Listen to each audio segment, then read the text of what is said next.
오늘은 2월의 마지막 날인 2월 28일입니다. 한 달 오늘 하루를 통해서 잘 마무리하실 수 있기를 바라고, 오늘 2023년 2월 28일 화요일 주시는 말씀은 마태복음 14장 22절부터 36절까지 말씀입니다. 우리 함께 보도록 하겠습니다. 마태복음 14장 22절부터 36절까지 말씀 우리 함께 보도록 하겠습니다.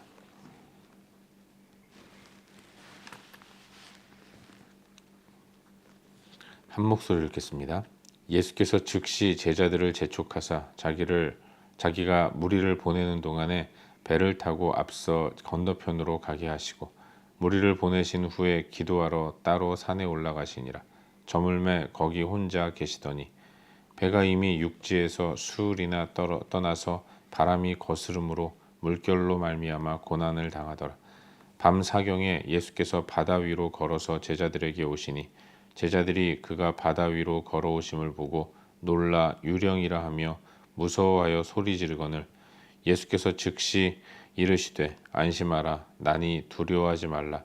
베드로가 대답하여 이르되 주여, 만일 주님이시거든 나를 명하사 물 위로 오라 하소서 하니, 오라 하시니 베드로가 배에서 내려 물 위로 걸어서 예수께로 가되 바람을 보고 무서워 빠져가는지라. 소리질러 이르되 주여, 나를 구원하소서 하니, 예수께서 즉시 손을 내밀어 그를 붙잡으시며 이르시되 믿음이 작은 자여, 왜 의심하였느냐 하시고 배에 함께 오름에 바람이 그치는지라.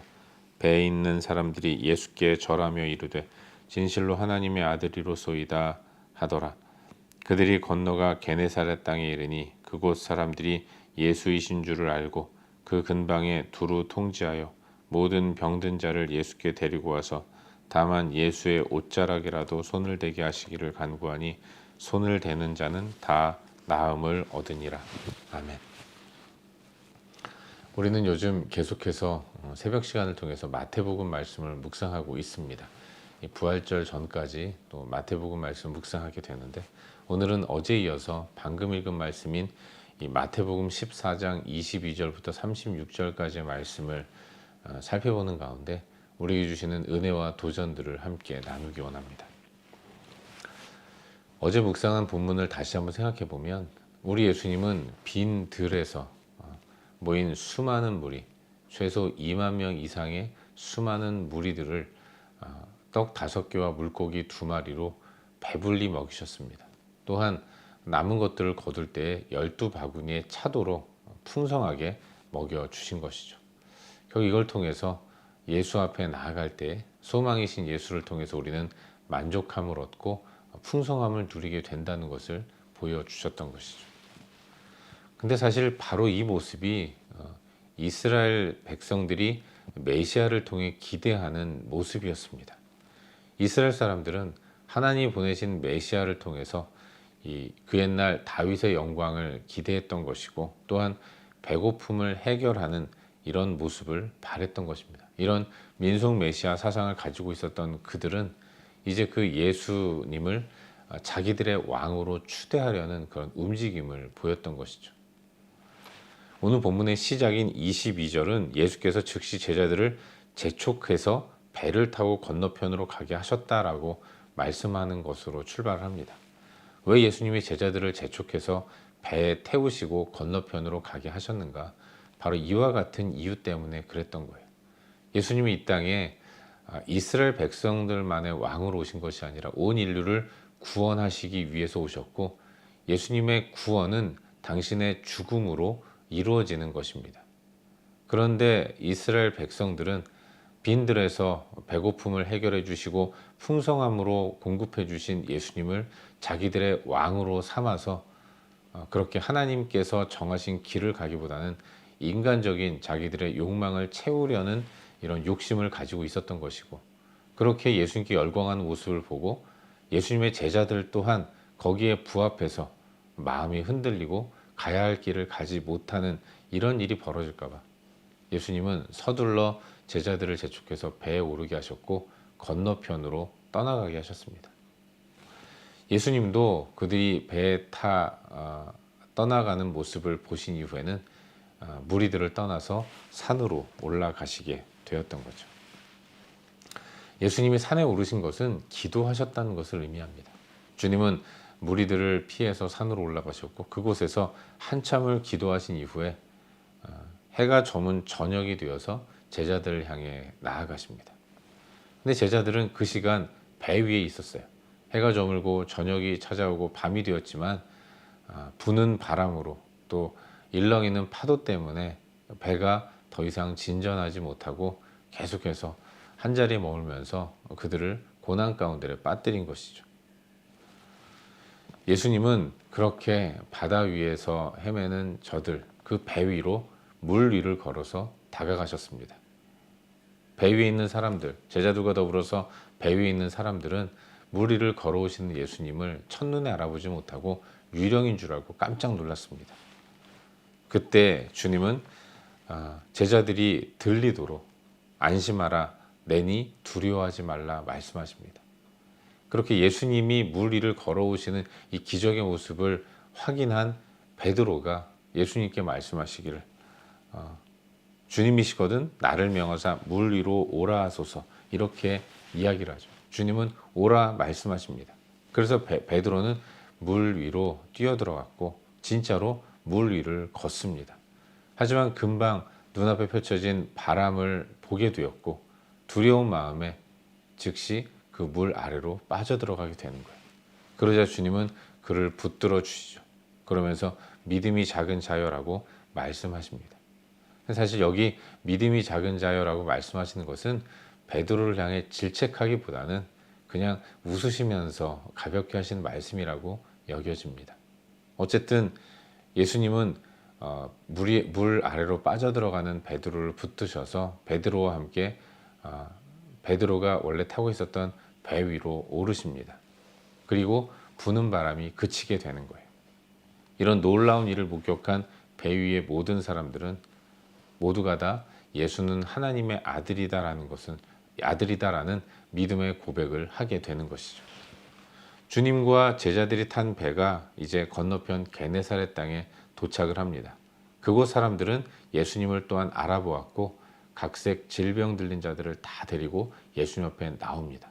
그들은 예수님의 옷가에 손만 대어도 낫게 되기를 원했고 실제로 예수님의 옷에 손만 대어도 낫는 이런 놀라운 일들이 일어나게 되는 것이죠. 이것이 오늘 우리가 함께 묵상하고 있는 본문의 전반적인 내용입니다. 그리고 오늘도 이 말씀 가운데서 두 가지 정도를 함께 살펴보는 가운데 우리에게 주시는 기도 제목으로 삼고 또 함께 기도하기를 바라요. 먼저 오늘 본문 가운데서 23절 말씀을 다 함께 읽도록 하겠습니다. 23절입니다. 함께 읽겠습니다. 시작. 무리를 보내신 후에 기도하러 따로 산에 올라가시니라. 저물매 거기 혼자 계시더니. 아멘. 앞서도 말씀드렸지만 어제 묵상한 본문은 예수님이 떡 5개와 물고기 2마리로 약 2만 명 이상을 배불리 먹이시고 또 풍성함을 선물해 주신 내용을 담고 있습니다. 같은 구절을 기록한 다른 복음서에 보면 이 떡 5개와 물고기 2마리가 소년의 도시락이라고 말씀하고 있죠. 여러분, 아이가 먹는 양이 뭐 그렇게 많겠습니까? 그런 의미에서 떡 5개, 작은 양이죠. 물고기 2마리도 뭐 큰 생선이라기보다는 멸치 같은 작은 그런 물고기였을 거예요. 그 작은 것으로 우리 예수님이 하늘로서 축사하신 이후에 제자들에게 떼어주셨고 제자들이 삼삼오오 모여 앉은 백성들에게 떼어주었을 때 그들이 모두가 다 배부르게 되고 또 만족함과 풍성함을 누리게 되었던 거죠. 그래서 사람들은 예수님께 더욱더 열광했을 것입니다. 인기가 높아진 거죠. 하지만 예수님은 그들을 피해서 산으로 올라가셨습니다. 주님이 산으로 오르신 것은 늘 무리를 피하기 위함이셨고 혼자 산에 올라가신 예수님은 항상 그곳에서 당신을 보내신 하늘아버지 성부 하나님과 깊은 교제의 시간을 가졌던 거예요. 더욱이 이 사건이 일어나기 전에 세례 요한이 죽임을 당했던 것입니다.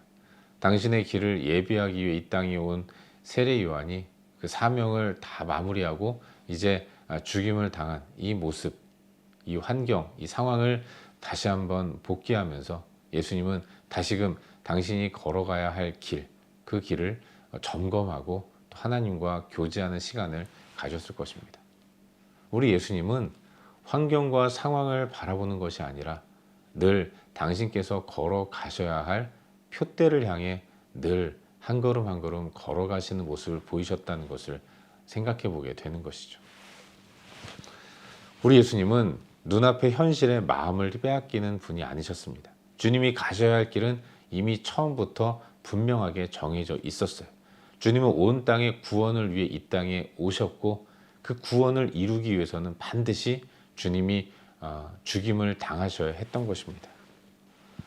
그래서 주님은 몰려드는 인간들의 그 유혹, 당신을 왕으로 삼아서 편안한 궁전에서 안락한 삶을 살도록 만들어 줄 것 같은 일반 백성들의 인간적인 요구를 다 뒤로하고 항상 표대를 향해 나아가시는 모습을 보이셨던 것입니다. 이번에도 무리들을 피해서 몰려드는 무리들이 인간적으로 생각해 보면 예수님 좋으라고 몰려드는 것 아니겠습니까?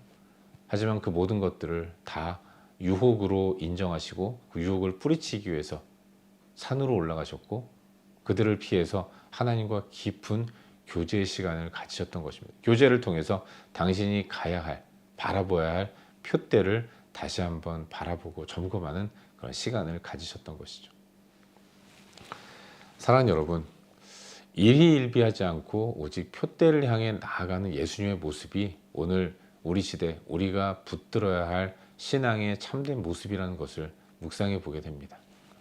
우리 눈앞에 펼쳐지는 환경과 상황은 언제 급속도로 변할 줄 모르는 가변적인 것들 뿐입니다.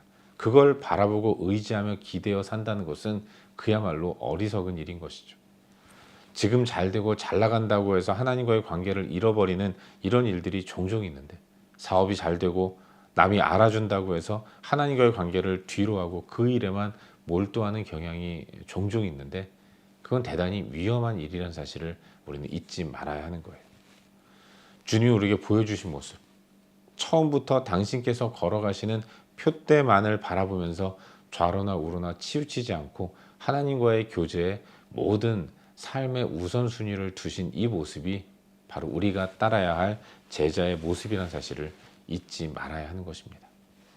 우리 삶의 가장 중요한 자리는 하나님과 교제하는 모습이라는 사실을 잊지 않고 살아갈 수 있기를 주의 이름으로 축원합니다.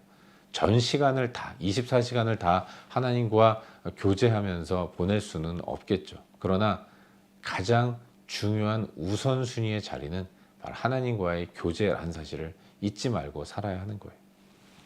우리의 삶이 주님과의 풍성한 교제를 잃지 않는 가운데 현실에 온통 마음을 빼앗기는 것이 아니라 살아 역사하시고 인도하시는 우리 예수님을 묵상하는 일에 진정한 우선순위를 두며 살아가야 하는 것입니다.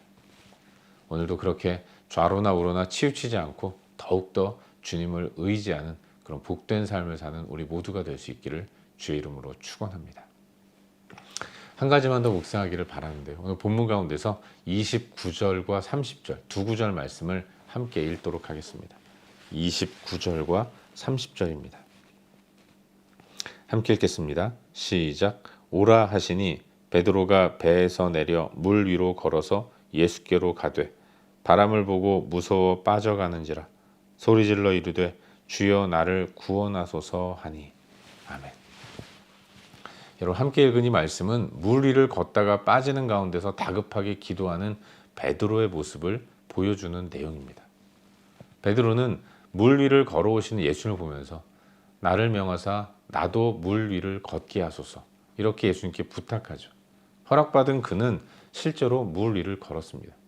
여러분, 베드로가 물 위를 걸으려고 바다로 들어갈 때 그의 마음 가운데는 정말로 예수님처럼 물 위를 걸을 수 있다는 믿음을 가졌을 거예요.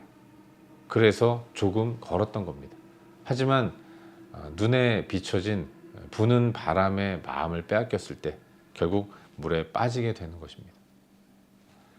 그때 베드로가 무엇을 했습니까? 기도했다는 거예요. 이때의 기도는 대단히 짧은 기도였습니다. 어떤 분은 이 기도가 성경에 나오는 가장 짧은 기도라고 이야기하는 분도 있는데, 정말로 그 순간 베드로는 아주 짧게 예수님께 기도 부탁을 했던 것이죠. 자기를 도와달라고 기도했던 것을 보게 됩니다. 사랑하는 여러분, 믿음을 가진 우리이지만 우리의 연약한 본성은 믿음으로 시작해도 눈앞에 펼쳐지는 환경과 상황 때문에 믿음을 잃어버릴 때가 있어요. 믿음이 약해질 때가 있습니다. 그러나 중요한 것은 우리는 그렇게 흔들릴 때마다 기도할 수 있는 특권을 가지게 되었다는 것입니다. 우리 주님은 멀리 계시지 않고 아주 가까운 데 계신다는 것을 잊지 말아야 돼요.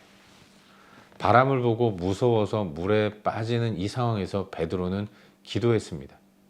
근데 예수님은 그런 위기에 빠진 베드로의 가장 가까운 곳에 계셨다는 거예요. 그래서 예수님은 그 기도를 들어주셔서 그를 붙잡으시고 물에 빠지는 그를 건져주셨다는 것을 오늘 본문은 보여줍니다. 우리도 마찬가지예요. 우리의 삶이 믿음의 삶이지만 때로 우리는 우리가 갖고 있는 믿음이 약해질 만큼 환경과 상황에 영향을 받을 때가 많이 있습니다. 그때 우리는 예수님께 기도해야 돼요. 우리 예수님은 멀리 계시지 않습니다. 본문에 베드로 옆에 예수님이 계셨는데 지금 예수님은 옆이 아니라 바로 내 안에 계신다는 거예요.